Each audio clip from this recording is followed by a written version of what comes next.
Welcome to the Become the Best You podcast, where we discuss everything personal development and listen to real life relatable stories from individuals that are on a mission to become their best self. Welcome to the podcast, Andy. Yeah. It's good to finally meet you in person, brother. I know, yeah. 3 months of Zoom calls. And mate, your face has changed, bro. No, That's yeah. what I'm saying. You look fucking super healthy. Yeah. You're looking good, but it's good to meet you in person, right? Mate, I would like to take back a little bit. So, what brought you to Dubai in the first place? What brought you to Dubai? I know you've been here for a long time. 7 years, 7 years now. So I originally moved there because I had no purpose in the UK at all anymore. I was in a really bad mental state in my mind, drinking every day, taking drugs every day, and no structure, no routine, lost everything as well, like financially, family, like completely everything that I had, I lost. And then the only good thing that I had was my wife now, Sophie. So we met 7 years ago. She met me back home in my area. She wasn't from that area but working there. And I had a bar, and then she basically came into that bar, and I got chatting. I had a girlfriend at the time. All that, young 19, 20-year-old I was at the time.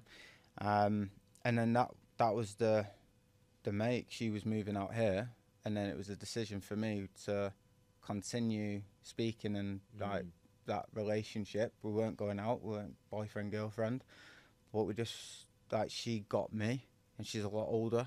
And it wasn't like like sometimes it's like sexual relationships. It was more like we're best mates. Like, so beyond like our relationship in like being husband, wife, or boyfriend and girlfriend, we are best friends. Support everything that we do together, and advice. So I think that was the reason why. So to continue being with her. And then when I came here, I had nothing, bro. Was you doing what you're doing now in like work, but back home now? No. So when you was back home, what was you doing? Obviously, you was going for a bad time, but. So all started obviously when I was 5. I was at professional football academy till I was 18. So was at Man United as a kid, Preston, North End. Then I signed my scholar at Fleetwood Town. Done well at football. Had injuries, lost my head with mental health, and then when I was 18, I set up a bar. I don't know why. I don't know where it come from. Basically, my not area where I live, but my friends of a friend's parents had this bar, and basically they couldn't afford to run it. And at the time, I had quite a bit of money, and I enjoyed going out. So I was like, fuck it, I'll buy a bar. And then ended up doing renovation with it and all this kind of stuff. And then that's when it just went downhill, because when I left the football and I was injured, and I'd be out for 6 months, and then I'd come back from injury. And it's like anything, right? So if you injure your knee and then you go back into the training, then you're going to have a hamstring strain, or you're going to have a double hernia. There was just loads of niggles, and I was just in the gym, and I hated it because I wasn't doing what I loved. So then I started looking at night school and stuff like this, for uni. I wasn't getting accepted. And then I opened the bar, and then literally when I moved here, sold that, moved to the UAE, and I'm not employable to someone. Yeah, did you see when you was doing the football, was the football your purpose? Like that gave you your purpose, that drive, and then when that went, that's when you went. Yeah, I think if you think from 5 years old, it's hard to explain it in a manner when someone's not done it. But the closest thing I say with the football kind of industry is like the Marines. From 5 years old, you are a winner. Yeah. In that football match, you don't lose, you win. And then especially when you get into the professional academies, with the big clubs, it's so from 5 years old, what you're eating, how many times a week you're training, how you behaving in school, how you doing your homework, there's everything. And And then, you know, the goal, dream as a young lad is like, I want to be on TV, I want to be a footballer. And then when you get that, you know, you get that scholarship at 16, which is the number one. And then you're looking for the pro contract and you get it all. And then things aren't happening. Then I've lost, in my eyes at the time, it was like I've lost everything that I've worked for. It's just gone. I bet that's for a lot of people though, right? Yeah, I bet like you're one of fucking many when it comes to that. Thousands. Yeah, thousands. Yeah, for sure. And then that bar that you got, is that the one that your missus come into? Yeah. So lucky enough it worked out. No, it's mad. Like, things happen for a reason. Like, it is mad. It happened the other day. But when I was playing football and I had the school, my mum and dad, you know, I came from like quite a strict family. You know, it was like long term. My mum and dad been together for like 30 odd years, married. And then when I was 16, I was at the crucial point really for my getting that pro contract. There's no plan B for me. You know, there's no education. I'm smart, but I didn't try. And then mum and dad went through a really bad divorce. I didn't speak to my dad for 7 years, till I was 24 when I had Thea, my little one. And weirdly enough, my mum's actually just landed last night, and I've not seen or spoke to her for 5 years. Crazy. So when I seen her this morning, I was like, "Fucking hell, it's a bit deep this." But it's good as well because I'm completely different now. But I had to look after my mum, you know, financially as well at like 16, 17, like paying council tax bills and cars and phone bills, and like there was a lot of pressure from 16, 17. I had no role model figure anyway because I always told them shit, I'm not good enough. That was always what pressured into me from my dad and family. It was like, you're not good enough, you're shit. Even though I played well and got man of the match, I still get a smack. Like, you know, it's not good enough. So yeah, it is strange. And then obviously, like I said, when that all ended, opened the bar, and then it just went from I was earning a lot of money, enjoying the lifestyle and drinking every day, going out, doing drugs every day. Had a girlfriend, got rid of her, Sophie come in the bar, and then fuck me, the rest is history. See all of the hardship that you went through when you was young, not like the relationship with your parents, but just even through that, or even the knockbacks and setbacks you had with football. Do you feel like all of these has contributed to your success now, or even the traits that you learned from training? Well, listen, 5 to 18, I was definitely not doing that, and I wasn't disciplined. I wasn't strict. I wasn't in control of anything. Do you feel like you going through all of that later down the line, and obviously like you can tell that you had a wobble, and you obviously had lost purpose, so you went off, but do you feel like the traits and the hardship that you went through enabled you to be the man that you are today? Yeah, I think so, because I've just got a winner's mentality. So I have to be number one at everything I do. So it's like even the content. I remember the first conversation we had. You said, "Jack, I want to be the number one client that you work with." I'm just gonna let you know now. He's like, I'm gonna be the number one client that you work with. It's everything that I do, I have to be number one, and I just don't give up at all. Like, I'm just resilient in my mindset. There's no risk for me with anything that I do, especially now. I just fucking go at it, and if it doesn't work, then that's great as well. I see every failure. I actually don't look at too much, and I've learnt this from you, and I've adapted it a bit because you have to adapt. But I was so focused on my wins, and it gives you confidence and it makes you feel good, and you know you're doing well. But I actually focus just on my losses. I love it because I'm in complete control of everything. And then if I fix them like mistakes or whatever I've done, then I know that I'm going to be an extra 10, 20% ahead. But yeah, it's challenging. It's always tough. I mean, you're going back to it, the mindset thing, you know, structured, going off course. I think going off course has benefited me as well because I've lived the lifestyle. I've partied all over the world and done countless things. So I think I've got that out of my system, and I've had to be a man from 16. So I moved away from home at 16. As soon as I finished my GCSEs, the day after, left home, and then obviously having the responsibilities, looking after my mum and stuff like this at a young age, whilst having to high perform in a very demanding industry. Definitely, there's no losing for me. Can't lose.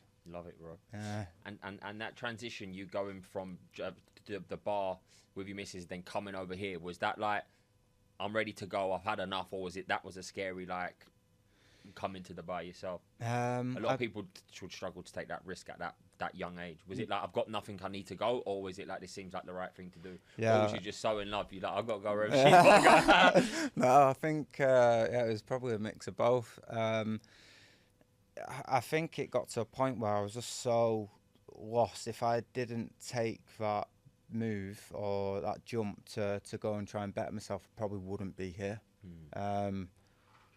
You know, from taking, like I said, alcohol and the intake of it and abusing myself, mind, body, you know, everything, relationships. It was probably best for me I had to make that sacrifice and risk and leave everything. I did, left everything. And Dubai's got two sides of it, right? Like, Yeah. you can tell, and I know even through clients that I've worked with, they've lived both sides of it. You Yeah. can either come out here and go fucking absolutely mental, Mental. or you can do like what we done this morning and went and fucking run along the beach and there's everyone running. You're part of the healthy lifestyle. Yeah. Did your old habits and everything you was doing back home you bring over here, or did you kind of shift and change Straight away into bad habits. straight into exactly what you done? It was like, Even the environment changed, but you were still. yeah, I was just like relentless with it, like ridiculous. Like, yeah, I mean, I think I've split up with Sophie about 1,000 times because of that. Yeah, just like every day there's something here. Yeah. So like, probably looking at it, probably wasn't, even though it has been the best move ever, at the time it probably wasn't the best move, because if you think every day here, Monday to Sunday, there's a pool party, there's a brunch, there's a night event, you know, everyone's like active, and then you've obviously got the other side. But because I've been such a high performer in sport, and you know, I was in tip-top shape and loved my fitness and I was obsessed with it, and I did more than anyone. You know, I was doing more training than anyone, like even when you just do your normal session, double session at the training ground. I'd be in the gym in the morning, I'd be at the gym at night, I'd be doing more than everyone. Did you end up falling out of love with it? I fucking hated it. Yeah. Like, So like when you was going through the drinking side, was you training at all? You was like, nah. Because that's what I just said. Nah, I can tell that you're fucking, you're bang on it. But when we first started, it weren't. It weren't a big priority. It was you're very business and focused on growth on that side of things. But the fitness weren't really focused. As do you feel like you've got that love back now that you had? Yeah. Why did you feel like you lost it? Is it because you done it for so long and it didn't work out? You just. I think so, yeah. And I think maybe like, you know, I've gone from like having 6-pack and like 7% body fat and like being the best at like completing bleep tests and strong in the gym and like running 5K in 17 minutes and shit like that. I think it got to a point where I was like embarrassed and not confident that I wasn't at that level anymore. Got you. So like, it was I remember the conversation. I was like, I want to do like group sessions with like lads out here and just throw myself in the deep end, and I couldn't do it for like a month or so. And he was like, just fucking go and do it. Like, but looking back, it was confidence. Yeah, I was just so like not confident in it. You know, putting myself around lads that were a lot fitter than me. And I think the competition with yourself comes in play there a lot. Like, if you've been there in the past and you're not now, it's so frustrating because in your head, you feel like you're there, but you physically can't be there. I remember I'd done a half marathon and I ain't run for a long time. Me and Morgan done it actually. And I've done like 1:21's half marathon before that. Yeah. And on that half marathon, I was like slow, heavy, hadn't run for ages. I was doing like I think I finished on like 1 hour 50 or something. And when I was running around, I just felt heavy and horrible. People just flying past me. I was like, in your head, fuck this. I was trying in my head, I'm better than this, but Yeah. physically I weren't getting nowhere. No. And that's like, after that I switched. I was like, fuck, I can't have that no more, man. I need to be like Dialed that in. fucking militant all of the time. I think, the routine that I've got now is like, it's a massive change. The business side of stuff is like handled, like that's, you know, gone crazy, which is really good. But I have to be, like I said to you, I have to be a role model for not just myself, but everyone in my own head. So a lot of people might be looking and watching, and it's like, I have to set the standards, whether that be my family, whether that be work, colleagues. They're the two most important things for me. for setting that standard. And like now, yeah, I'm in the gym before everyone. And there's high performers coming to that gym, and I'm in the gym before them. That's the difference. You're back Like, do you know what I mean? So it's like, yeah, you go to the gym, but I'm in there before you. I've done my session. So whilst you've gone into the session and you're doing it, you know you're finished. I'm ahead. I'm ahead. I done the same thing earlier. I had to do 2 hours today, and I've done an hour of everyone, but I had to realise I had to do 2 hours. So I had to leave there, and I've gone back to the fucking gym to do the hour for myself, though, because otherwise I feel like I'm just half-hearting it. And then taking it back, you come back over here, you dived into the same patterns and everything. And then when did you start getting into what you're getting into? Like, did you have a job when you come here? Was you trying different things? No, so I had a little bit of like savings from obviously selling the bar. So I had like not a massive amount of money, but it was a decent amount of money. And I started like heavily like investing in crypto. I don't know why it made me do it, but I think it was at the time like everyone was like on Instagram like making this money from crypto and all this kind of stuff, and I actually did make like quite a bit of money. And then obviously when you're making that money, you spend it, blah blah blah. And then a guy approached me to set up a crypto company out here. I didn't have a clue what I was doing. They basically said, right, we need you to run this, and we want you to get this crypto coin out there in the market. I was like, right, okay. Didn't know what it was, didn't have a clue, knew crypto, and it was just like, you know, bang on the phones, like sales, like 101. And then it started like after 2-3 months, I wasn't getting paid. I wasn't getting paid my salary. I wasn't getting paid commissions that I made. And it got to like month 5 or 6, and I was owed like quite a bit of money, and I was at that point, I've got no money. And then it was like me and Sophie were sharing like fucking, because Sophie was building then at that time as well, remote hairdressing, and it was dark. Like we were sharing spinneys lunches for like one spinneys lunch for the full day, like 20 dirham, like between us, like half in the meal.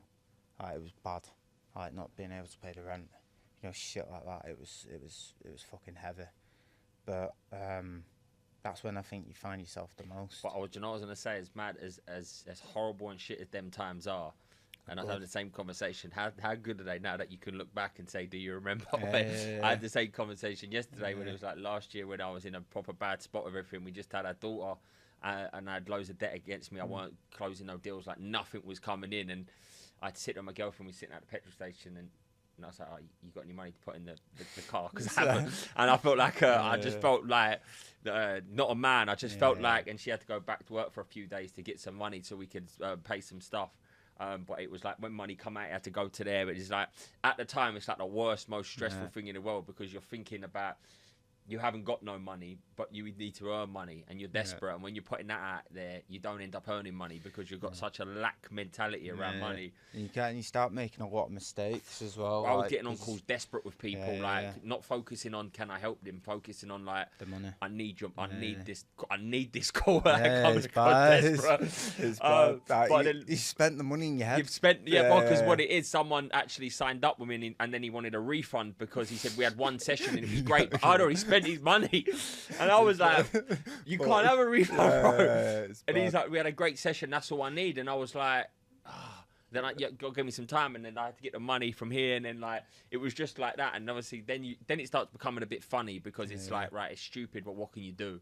But taking it back, I was laughing yesterday because it was as hard as them fucking times are, what a part of the story, everything that you've said, like from being a footballer, falling off, owning a bar, coming out here, going through all these dark and bad times. Now this part of the stage is like, it's all great because of the position that you are now and where you're going to go. You know what I mean? But when you're in them moments, it's so hard to almost appreciate them and look at them and like, this is just part of the fucking story. And you can't see the light, can you? Can't see the light at the end of the tunnel. Like, you know, it's so bad, like depressing, and like I don't believe in depression because I think it's a mindset thing, but you do start having really bad thoughts and like you're in a bad place mentally. But yeah, it's like looking back. It takes it out of you. You're waking up. You don't want to face the day. All you want to do is stay in bed, but you can't stay in bed because you've got to go get out there and get it. Like, I remember like I used to like, even now to this day, I always in the car, and I've took it on to my little one actually. But you know, like, so out here in the UK it'd be like 10p's or quids. Here it's like the one dirham coins, the silver coins. Every time I get one of them, I save, like, put it away. Really? Put it away, because that's what I was saving up to pay. Like, I was counting them to pay for, like, a fucking croissant.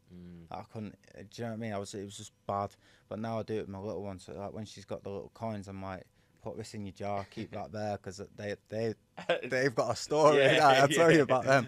But no, it's and I think at the time when I was out here, so if you think of like Dubai now, I think Dubai's grown massively over the last, say, 4 years, like since COVID. Like, it's just gone like boom, crazy in every area. Dubai was so different 7 years ago. I was gonna say, yeah, because when you told me that you come in 7 years ago, I was like, that's different from everyone's coming in now, right? Yeah, and everyone now is like helpful, positive mindset. You know, society's changed. A lot of the younger generation are wanting to better themselves and not drinking, that kind of culture as well. Whereas the culture when I moved into Dubai at that time, there was no help. No one wanted to help you.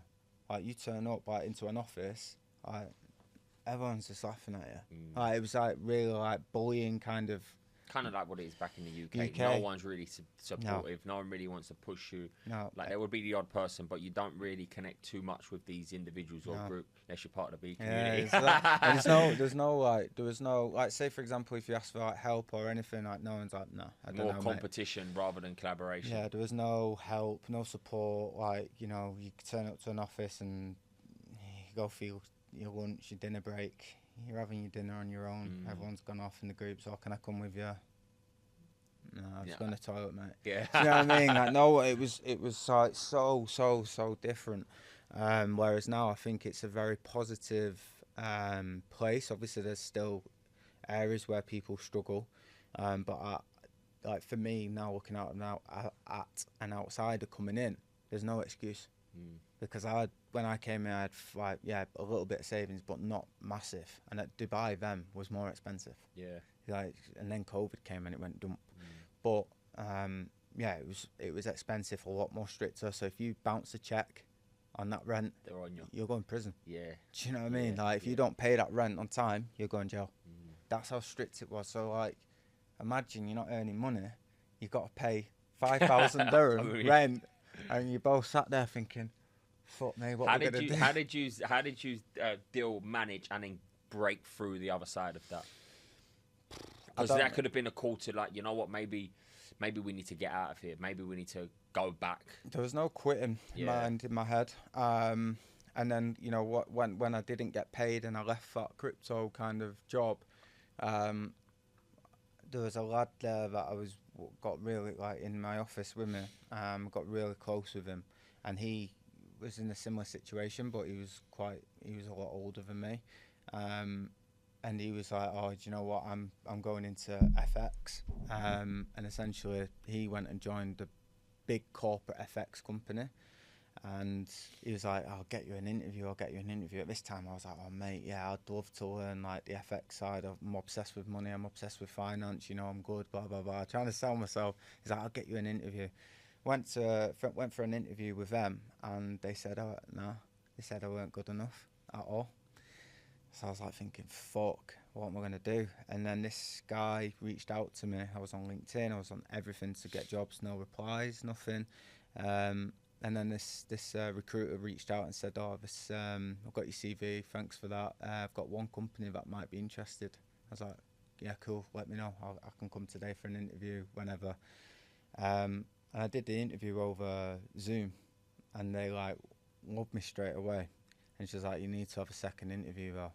I was like, right, okay. So I had to go to their offices and the IFC. I was like, fucking hell, I haven't even got a suit. I haven't got like anything. No money to get a suit. I was like, what the fuck do I turn up here? Like, it was bad. So yeah, I ended up, I don't know how I got the suit. I ended up getting a little suit. Went there, and basically she was pregnant at the time, and my missus was just pregnant as well. So the conversation was just about that. I was happy on that point. I was like, you know what, anything else, don't ask me about this and that.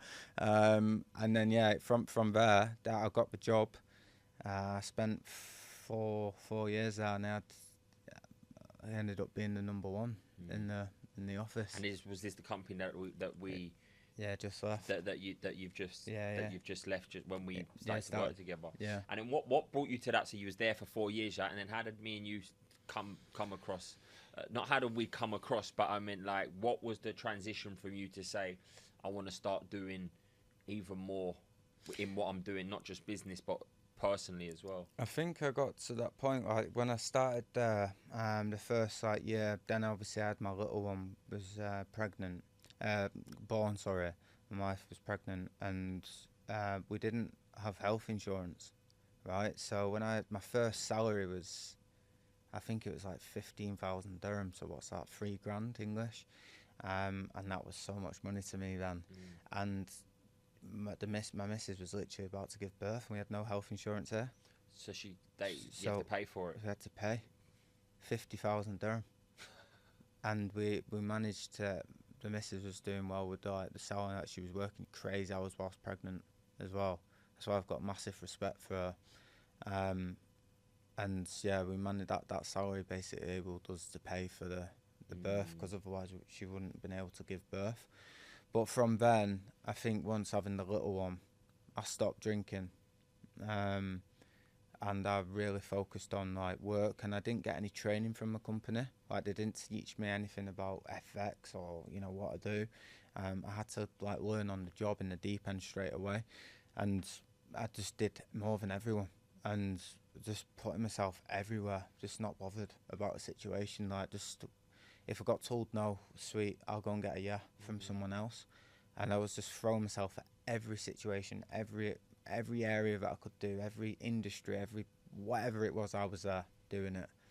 And then yeah, I mean, like, obviously I was in a position where after the first year I'm earning a lot of money every month. And then obviously I started to change, my life started to change, my missus' life was changing, and it was like, in the back of my mind was the little one. But then, because I found myself again, and I knew that I was very good at what I do, I was like, how do I get even better here? Like, and that's when I was like starting to look into... Even before that, as you just said, that first year that you said you just fucking went all in, what are a couple of things that fueled you to be great, like habits, discipline, like traits? What was it? Was it because you had a strong purpose with your daughter? Was there certain habits or traits that you felt like you had to double down on to get you where you wanted to go? I think it was the little one. Yeah, I think like, and I had the perfect example just like a few months before, where the missus pregnant, got no money really. How can I bring a little girl into this world, especially in Dubai, with like no money and like no security and anything like that? So it was like, when I always remember it to this day, and it's funny, it's a funny story, but obviously the missus had a C-section and she was hyperventilating, mate. I said to the doctor, I went, mate, put her to sleep. Like, this is fucking too much. Like, the baby's come out and she's put to sleep. And then it was that skin on skin time. For like, I think it was like an hour. I had a skin on skin. Fuck me. That then everything else in the world, everything else in life does not matter. Like, everything just went, and anything. Like, I didn't give a fuck about anything in life except just that person, that what is yours, because it is. I can't describe the feeling, you obviously know. Yeah. But yeah, then from that moment, then I said to myself, like, I'm going to change everyone's life here in my family. It's crazy what purpose a strong why can do for someone. Yeah. And that's why I always take it back to anyone. Obviously, I've got my own system what I help create purpose through, help people create purpose with. But the fundamental thing on anything that you're doing, I just feel like if you've got a strong enough why, it doesn't matter. It doesn't matter if you're good, bad, shit. Like, nothing matters if you've just got a strong why. That is what's going to get you out of bed every single morning. That's what's going to make you stay late. That's what's going to make you sacrifice, work harder, do more than you've ever done. I think everyone deep down has a strong why. There's a lot of people that have daughters or kids. A lot of people have got their own whys in a way, but they don't utilize it enough. They don't look at their daughter and think, shit's got to change because of you. Yeah, that it's funny conversation. It's more selfish, I think. Some people. I think with like, and I see it, and I can't relate to I can't connect, probably the word, with individuals that have got kids and are going out drinking Friday, Saturday night, and like can't get up in the morning for the little ones and stuff like that. In my head, we're never having a conversation. Well, do you know what, bro? And that's one. I'm so glad that I sorted my life out before my daughter become like. I didn't want that to be a part of my life anyway. Yeah. But there is no chance, no way in hell now, knowing how I used to go, the fact that I would ever sit up, knowing potentially I would be up. Yeah. And my daughter would end up coming in and seeing me or being around me or just in my mind, it's just never gonna fucking. Mate, to be fair, this is a different one. I remember coming the last of my days. I had a dog, and I remember I ended up staying up all night, and he was looking at me, and I was like, I felt bad, bro. I felt guilty. I felt bad on him. I think I might have been doing some balloons or something, and he looking at me, and I was like, nah, this ain't on, man. Like, and that was my dog, let alone my child or whatever. But I can fucking relate to that. And I think. Do you know when these people have got individuals have got a why, but they don't take responsibility for their own self. No, of course, yeah. So they don't look inwards. Yeah. No, and they're so like deluded that if they look in the mirror and say, "Are you doing X, Y, and Z? Are you doing?" and they will say, "Yeah." Like they're so deluded and like not connected in that, no real purpose at all. And I think that was the main thing for me about why was obviously the little one. I wasn't drinking. I was so focused. I was working stupid hours, like doing everything to build my life. And I was like, do you know what? This is the sacrifice. And then everything just started coming good. Like, I was earning good money, good life. I was getting better and better at what I do. And then my missus is obviously doing really, really well as well. And that's when she wanted to basically start her own hair extensions. So then I had the money to be able to fund that for her. So then she started that, and then the salon came. And then there was a point where I knew that I was good at what I did. And I was earning, 6 figures a month.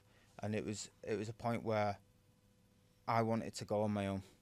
It was never for me. After the first 3 months, I said to the missus, I said, I'm gonna start my own company, like doing this. I just need to figure out what everything is, and I had to sacrifice 2 years, and stay at the company for the salon setup, because there was money that went into that. She's not going to take money as a salary straight away, so there was only one income coming in. And yeah, I took the sacrifice not to set up the company 2 years earlier than for her to go and do what she wanted to do. And now it's all paid off, right? And then now, yeah, like obviously she's chilling. I'm smiling because you know what I love. I love the story, like everything that you've just said. I love.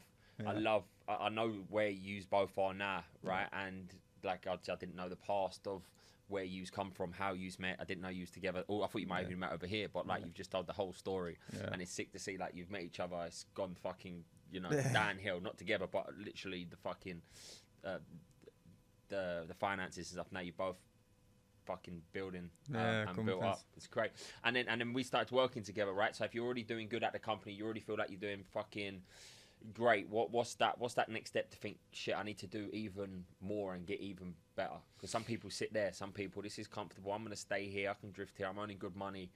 What then gets you to think, there's something missing for me? Like, is it a feeling that you got where you thought I'm not doing enough? Is it a feeling that you thought, like, what come to mind? I think I was doing so well. I was so complacent. Happens. Yeah, just like, my package went up. My from just my basic alone was good money.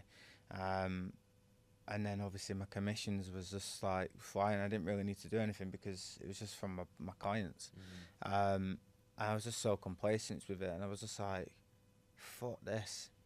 Like, I want to do my company. I want to test myself. I want to be number one. I know that I'm number one, what I do in the region, but now it's about building that business to go and be number one. And then I knew with doing that, if I didn't speak to you, I didn't have them sessions, we wouldn't be having this conversation now. I wouldn't be where I am currently. And I think that's the main thing. Like I needed, I witnessed that, and I basically said to myself, that's an area that I need to focus on. And that's when I was like, right, who is the person for this? Like high performance, and to change my mindset. And I was seeing on Instagram certain things, people working, and I reached out, and then we had the call, and then I was like, right, it's go time. And I think it was like 2 weeks in. You said there was a form. It was like, sign this, and I remember reading the form. And one of them was like, if you lose, don't. I'm not telling you to go and quit your job. Like that's not on me. And then 2 weeks in, I'm like, yeah, bro, I've left my job. Yeah, I've done my job. No, you talking about commitments, and one of them was like, look, if you want to leave the job, you got to fucking commit to leave the job. But that's what a coach does. They push you in the right direction to take action on the things that you know that you want to take action on, but you might have just put it off. But I love what you said about you was doing really well, but because you was doing really well, you just can get complacent. I think it's not essentially just the money that you're attracted to sometimes. It's the uncertainty of growth, what that brings. You know what I mean? Starting your own business, yes, it's going to bring more money, but being uncertain, can I do that or not? And you know what it also is going to give you, that feeling of I'm working towards something. I'm working towards being number one, and it's the same for me. I'm always looking to risk, step out my comfort zone, do something that's different to make me feel uncomfortable. Because if you're just sitting at complacency, you end up just going back to potentially something that you might deem more exciting. You can end up falling off and going off track and just doing stupid stuff. Definitely. I think comfort is, me personally, comfort is the worst trait in anyone, because it creates so many bad habits. And I think unfulfillment, it just brings unfulfillment. It's not good at all. And I see it a lot. Loads of people, like probably, I don't know percentage, but there's percentage of people that are so comfy. And isn't it weird? It sounds weird saying it, but I like going to a dark place. I like going through the pain with it. Like, do you know what I mean? I like something that I can build something and go, right, I need a challenge. Well, you need something that's going to make you that who you currently are. Yeah. Does it make sense? Like when I think of a goal, when I think of the 100-mile, I was like, I've seen people do that, but am I capable of doing that? Yeah. And then I was like, no, I don't need to tackle that. And Sam was like, well, you don't think you've got it then? And I was like, I need to fucking do it now, don't I? to see if I can do it. Like, if I think about a goal and it doesn't make me feel uncomfortable, there's not a voice that says, I don't think you've got that. Even though you know it's possible because someone else has done it. Are you capable of doing it? You know what I mean? And that uncertainty, that fear, that uncomfort, I know I have to step out and do, because it's going to make me be the person that I want to be on the other side. And that's what not a lot of people are willing to go. But and it can be uncomfortable at the start, which it always is, but then it can get a level which you're trying to get to, where it's going to start getting so uncomfortable, you're going to be tested even more and even more and even more. You know what I mean? Even with the content, you didn't want to do it for a little while, maybe because you're probably a bit like, maybe I'm not ready, I'm not there yet. You went out and done it, and you just give the feelings that you want. 100%, and I think now that's what I'm seeing, because there was no risk for me at all doing it. Like when I started the sessions with you, like, I think we'd done like 2 or 3 sessions. Like, what the fuck is the risk here?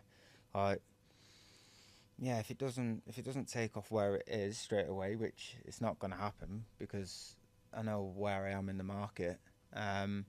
Like I've got financially, I'm fine. Like, you know, to be able to have a few, probably about 12 months. So do you even lean back on darker times? Like, what I mean by that, because you overcome so much adversity from like stopping football, going through that dark period, then you started a bar, then whatever that, then you come to Dubai, then you've gone through moments where you've actually had fucking nothing, and then you've pulled yourself back up again. Obviously, in the back of your mind, someone could think, no, I don't never want to go back to the down place, so I'm not going to take this risk. Some people might do that, right?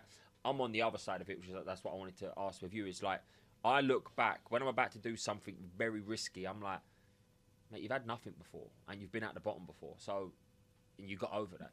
It's gonna be all right. Does that make sense? Do you like lean on that side of it? It's like, I've been there, I know I'm capable, or you like, I don't want to take it because I don't want to go back to that place. I've got nothing to lose. Yeah, nothing in to my lose. head. Yeah, I'm like, there's nothing to lose there. Like, even if you lose it, you know that it's gonna be okay someday. Did that make sense? Yeah. I'm the same. I think because like my mindset's so strong now as well. Yeah. Like especially working with you, I've just gone like another level. I just feel like I can take on anything. Like I could literally feel like I could take on the world with it. Like that pressure doesn't bother me. Stress, I enjoy stress. Stress is a good thing because that's stress and pressure is so good for you, and people don't realise that because that's then giving you growth, which is the uncomfortable. Talking about the same thing earlier about uncertainty, it's like when I'm uncertain, when I'm confused, it means that I'm growing. Yeah. If I'm not uncertain, I'm not confused, I'm not like trying to figure things out, it means that I'm doing something very easy and comfortable. Yeah, and that's what I don't want to do. Yeah, and so like don't look at them feelings as like, this is all bad, I need to retreat. This is like, no, this is good because on the other side of that confusion, I'm going to learn something that's going to enable me to grow. 100%. So I think sitting in that actually fucking helps. Yeah, definitely. And it doesn't for everyone because some people aren't the same, but... Well, one, I don't think people try to get confused. Yeah. Two, if they feel it, they go back, and they go back to what they get back to comfort. Because comfort is that you're everything's easy. You know, it's not hard. It's not. I'm not confused. When you're trying to learn new things, when you're stepping out your comfort zone, you should lack clarity a bit and be like, "What the fuck is going on here?" That's a good sign because you're gonna learn and get on the other side of it. If you're not doing that, like even any time I'm trying to learn on my computer, like I've never had a good educational background, I have to teach myself. So anytime I've started to learn something new with psychology or something, my mind's like, what the fuck is going on here? Like something's like says to me, you're not capable of understanding this education. Like you can't still to this day. But then I say to myself, any goal broken down into small steps is achievable. 100%. What's one thing that I can just look at here that I can start to analyze, focus, breathe, and take it back to basics? Because when you're looking at so many different things, your mind's just like crazy. And then I just break it down into the smallest things, and then it starts coming together once you start tying it back together. 100%. That's what I'm doing as well now with like the business side of things, because I've had businesses and they failed. Right, you know, bar for example didn't go to plan, but I think now I've given myself the perfect. It can't fail because I've got the name out here, you know, and not just out here, but worldwide with clients.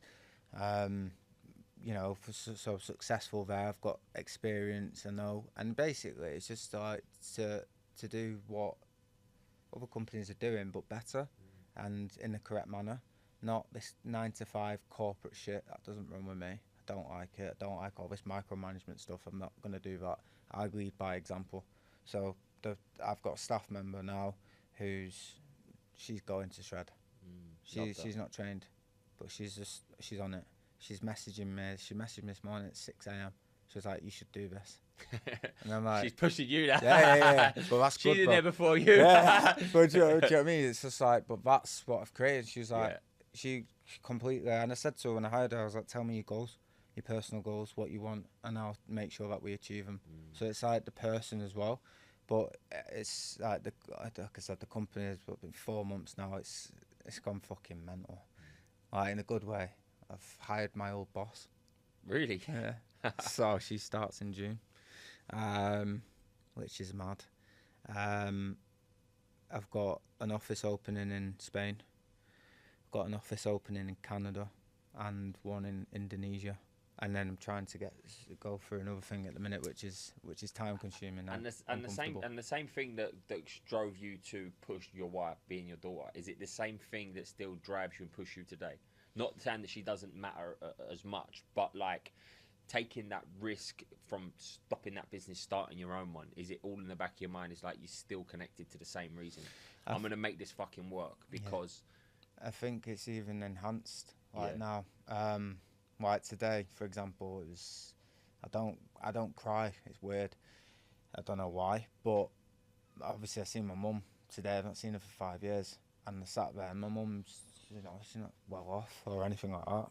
I sat there and I'm thinking, like, obviously my little one was there as well. That's the first time they've met. In my head, I'm like, I need to get my mum over here. I need to look after my mum now. So I need to get her out here. I need to get a house for her. I need to like look after her. She can't work. She's not at that age. And in my head, I'm thinking like, nah, I need to. That's for me. That's a big why in my head. So this is why I'm doing this for the business, and that's why I'll put myself through pain, like the trenches with everything, because it's not for me. It's an empire for my family. So my little ones' kids have looked after for life. Everything's like, and then they can look back and go, fuck me, he did that for. Because I've had no role model. Do you know what I mean? So it's like in my head, I'm thinking, do you know what? Like you said, there is no risk. So fuck it.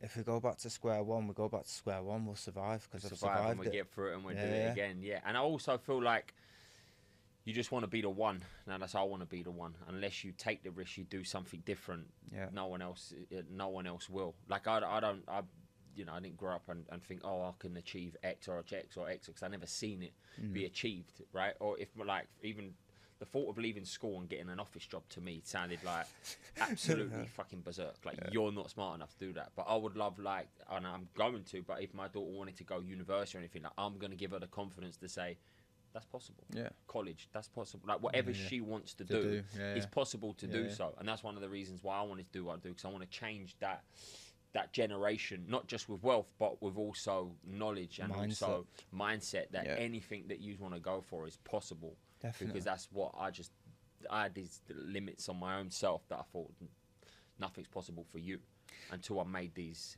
limits. And I think broke through these limits. We being out here, like the conversations and opportunities and situations you can be in here is. And that's one of the things that I like it about here. Like everyone keeps saying, "Are you gonna move there?" My dad and stepmom always keep saying, when you go out there, they text me, "Don't be looking for a house or anything." I don't think I'll move out here. No, I do love coming out here though, and every time I come out here, I sense this energy where people want to connect, people want to.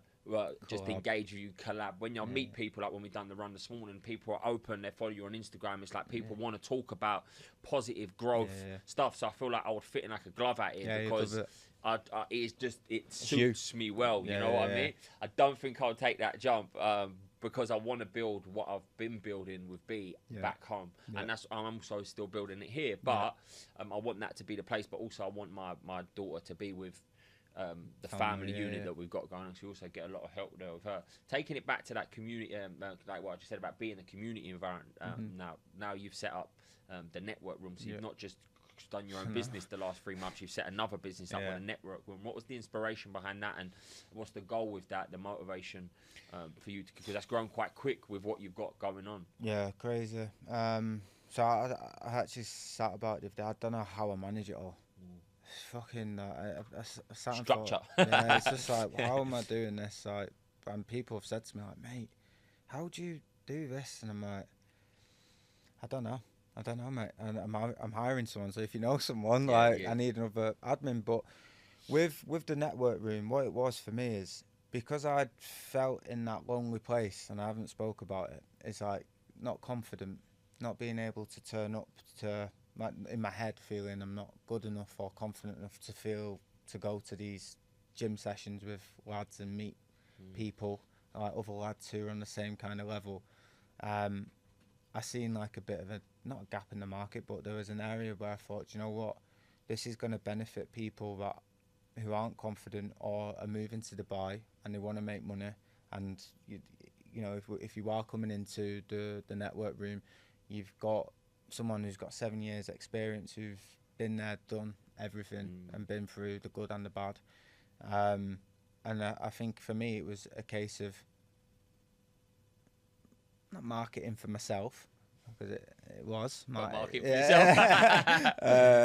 Obviously there's the marketing side. There's got to be a benefit, right? Obviously for me there's no financial benefit, but it was marketing where it would be, you know, I'd get a lot more business, a lot more people would see me on socials, talking, etc.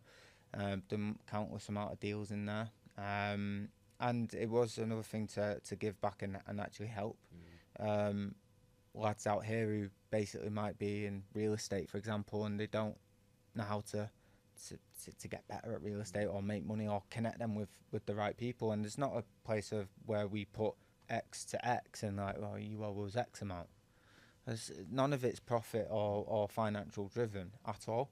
It's just literally a group of lads just to go for a run with, go and do training with, get in a routine with, and then we've built, you know, really solid relationships now. Same people obviously turn up to every week.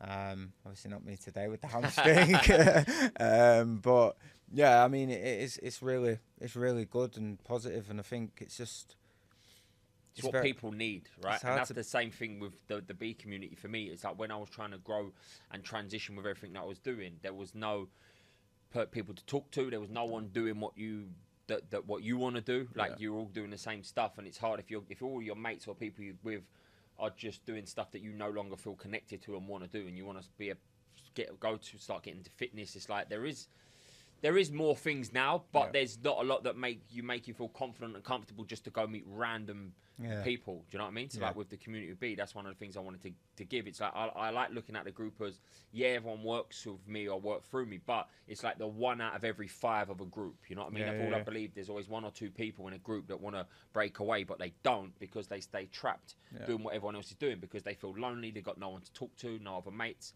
and that's what I wanted to build with the community. Is just give people something that I essentially never had. And it's crazy that how many people have met people through there. Network, become good friends because they're so relatable to everyone, you know. I think that's a massive. I've said it to you before. It's a massive like achievement, and grateful I am for you because like the relationships that I've met through the B group, you know, Harley, he's a very close friend, business partner, Connor, like. Lee as well. Lee's joined, and like, you know, he's done a shred fast. But the good thing about it as well, because it also breaks them limiting beliefs of people, and that's what I say is like when you've got so many people in the group and every single day, like, you know, the beach out, everyone wakes up, you'll see someone's done a run, they've done this, so all your kind of excuses, they just fall out the window because there's someone up that's got the kid, that's got the business, that's got all of the stuff that you've got going on, but they are still finding time every morning to go do a fucking whatever run. And it's not like you do kind of look at some people and you might judge, oh, he's fucking doing this and this, but it's in a positive way where you're like, I want to do a bit more, I want to push myself. It's motivation. And if people can't get motivated, I always say, like, just give up then. Like, just go and you're around the right people, you're seeing the right stuff, that all your excuses have been fucking pushed aside. 100%. And I think, do you know what it is? A lot of people say about, like, you know, 5 people you spend your time with and all this kind of thing, and I get that to a certain degree. But if you're around people that have the right mindset, the right structure, the right routine, they might not necessarily be, you know, this multi-millionaire or whatever, but they're in that direction to create wealth, and that might not be their personal goal as well. Of course. Whereas a lot of people, and I think it's like a bit of a catch where it's like, oh, if you spend your time with 5 millionaires, you're going to be the 6th. Well, that's not guaranteed necessarily, because then 5 millionaires could be one, they might not have been given that money. Like, they've not earned that money. They might have just been given it and inherited it, and they're out every night of the week. Whereas the person that's getting up at 6 a.m. or whatever it is, training, focus, business, doesn't drink. And you ideally want to put yourself around groups of people that are not like-minded as you, a little bit maybe even further ahead than you. You know what I mean? Because if they're just like-minded, then you might be doing the same kind of stuff. If you actually want to grow, you want to get around people that are fucking exceeding. And different areas as well. It hasn't just got to be about wealth. You might be in the group and his goal is to be a millionaire. It's good to be around him. He might be the fittest person, so you want to be around him because you want to pick them things up. And I think that's what you get when it comes to my community, and most likely with yours as well. You've got so many different people doing different things. But the common interest is we just want to grow. We want to be our best selves. We all want to fucking achieve great things in life, or be the best we fucking can be. That's the common interest out of anything, right? Yeah, and that's the main thing. It's like being number one, being the best, being around good people, you know, who've got good habits, good routines and good structures, and they're actually normal people. I find it difficult to be around people that are getting on the piss and stuff. I'm not entertaining, because how I value it is time is money, and like my time is so precious, because if I'm giving you the time I'm taking out of work, taking it out of my family.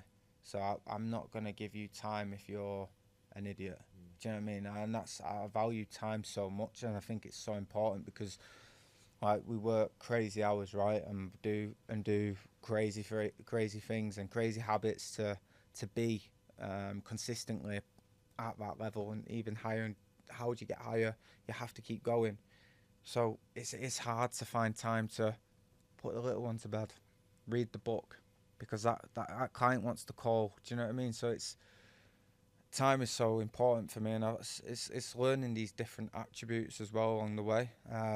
So definitely being around the right people and spending your time with winners who might not have won yet, but they're on the way to win. And I've definitely seen that with that.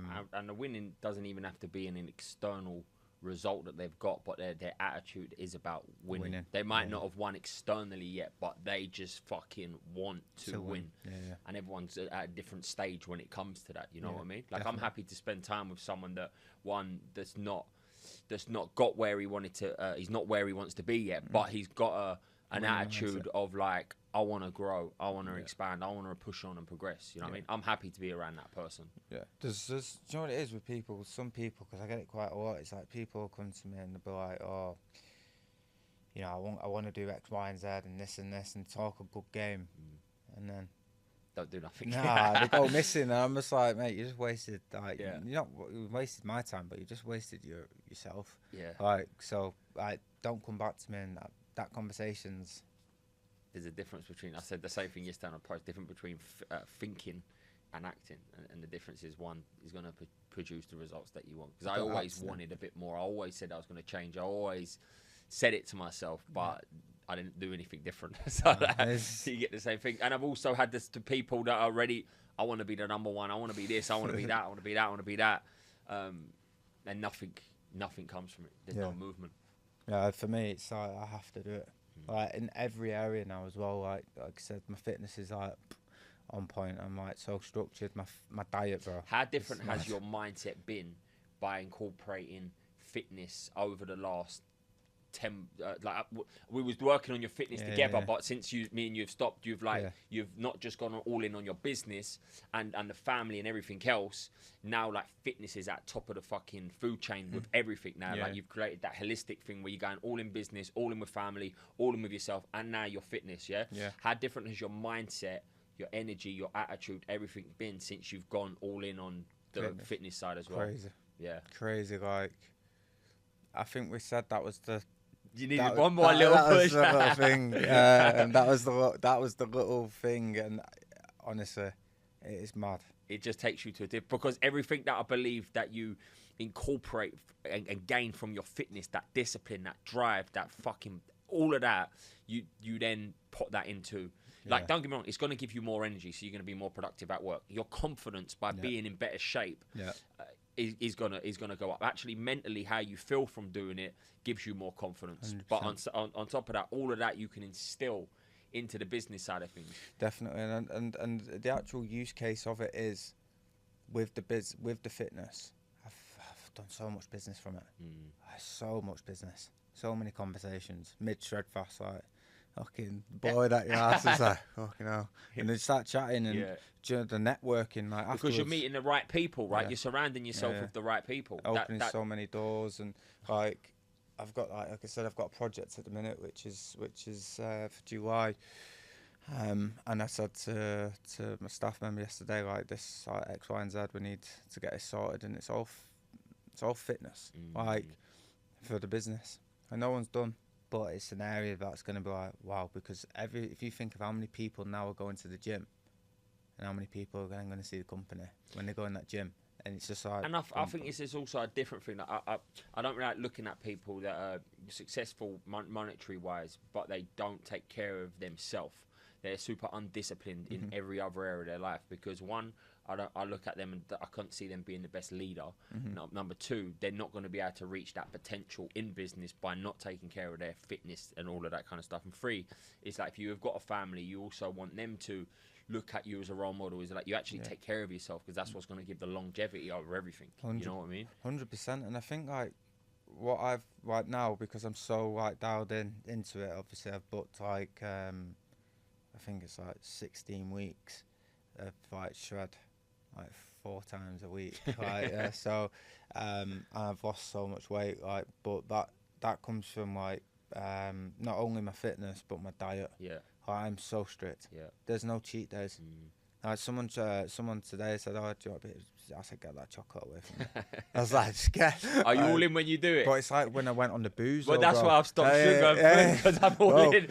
I've just got this obsessive all in mate. mentality. It's like, I had the same conversation on a podcast yesterday. I had to stop it because bad. I don't do drugs, but when I get my hand on some sugar, I'm going mad for a little while, and it's the same thing, bro. I've had to go all in and stop it so I can go all in on my fucking health side of things. It's bad, bro. Like, honestly, I'm like I sat there. So funny how some people's minds work. And we're all the same in different ways. It's like, so that's why I relate to you quite a lot. I relate to a lot of people that I work with, is because like when I hear them when they're talking, I'm like, me and you are the same person, but just in a different body. Because how you think is exactly how I think. I'm looking at the I'm looking at drinks, right, and I'm checking how much sugar's in it. Yeah. Like that's it's when I stopped drinking. If I went out, I'd have someone try my drink before me. Yeah. Because if there's one sip of alcohol, my head's gone. Gone. Yeah, but lucky no, that's not been the case for me. Tommy sorted me out with the diet, and basically I had to sit down in J1 and had some food and stuff, and he's like, this is what I do. Like, first time meeting, told me about diet, and then he was like, oh yeah, I said, I've seen Jacksalmon stuff. I work with Jack and all this. He's like, I know Jack. Yeah, I was like, no way, you know that. But his diet. So I don't eat till like 1 o'clock in the afternoon, 1 o'clock. It'll be eggs, banana, cucumber, feta, avocado, honey on it maybe, mix it up. And then I'll have like the Greek yogurt bowls with honey and like the frozen fruit, and then sounds exactly like mine, bro, but it works. Yeah, but do you know what it is though? I feel got so much more energy. It's what it gives you, innit? Yeah. And then I'm having like 6 coffees a day at the minute. Yeah. Black coffees. But listen, that's funny you said that. I'm not having 6, but the only other thing I'm not actually never going to get rid of it, but it's the same thing. When I'm locked in on something, when I'm locked in on the black coffees, I end up I like them. They just give me that first one in the morning. Yeah. Oh, I said it to Morgan today. I was like, mate, you can't beat this black coffee. Like, I just need to fucking have it to get going. I did a double espresso and a mantra and a iced Americano before a shred fast. I was flying. Honestly, I was flying, bro. I was buzzed. But actually, I wonder why you was bad on drinking drugs. Yeah, bro. I was just like, bro. I was like, fuck it, all in. But like, even like last week, I did I think it was like 7K run, and I was like, everyone sat there like this morning, like they'll be sat there at the salt bit and having a coffee, and I'm like, right, come on, right. What do you mean? I'm like, yeah, we're all going to do shred fast now. And they're like, shred fast after that? I'm like, yeah, come on, let's go. And I did the shred fast, and even the shred fast was like, mate, you all right? And I'm like, no. Locked in. No, I'm obsessed. Like, but I enjoy it now, and it gives you what you need, innit? It makes you feel your fucking best. Man, I love it. Listen, I just want to ask one final question, which I asked everyone that I do a podcast with, right? What does becoming the best you mean to you? It's changed now from probably when we first started, but becoming the best you would be, to me, taking accountability of all actions that you make, looking at yourself in the mirror, reflecting on not just yourself, but your actual surroundings, your life, your family, whatever it may be. Because in order to better yourself and other people, you have to look at yourself through the mirror, every angle, to make sure that you are who you say you are, say what you're going to do, and take action. That's my thing. So for you to be the best, you have to do all them things. If you're going to do something, go and do it, take action. Otherwise, don't bother. Love that. And I love the piece there about honesty. Yeah. Be honest with yourself. Look in the mirror, take accountability and say, I'm either not who I say I am or I am. You can't lie to yourself. There's no point lying, because you always get found out. Yeah. And I love to be honest to myself. I can openly say, like, I'm not good at this and I'm not good at that. I'm on a journey now with the fitness side of things. Yeah, I've lost 8.5 kg, but I ain't nowhere near where I'm gonna be.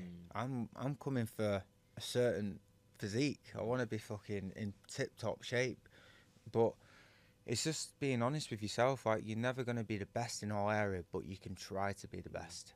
And the areas that you are the best in, never let anyone come up. And the process of trying to be the best is the most exciting part. Right? It's not the end. It's not the end goal. It's the process of getting there. Yeah, with like I said, I enjoy the downs. I enjoyed the struggles. Love the fucking wins. We all love the wins. But it's about with wins, which is why I focused solely on like what areas I'm not working in, or that I'm not good in, or not going to plan. The wins create comfort. I don't want to be in comfort mode. So, right, yeah, I've billed X amount of money. We've done whatever. Great. Bam. What did I not do well? Right, them 3 things. Right, bam, dialed in.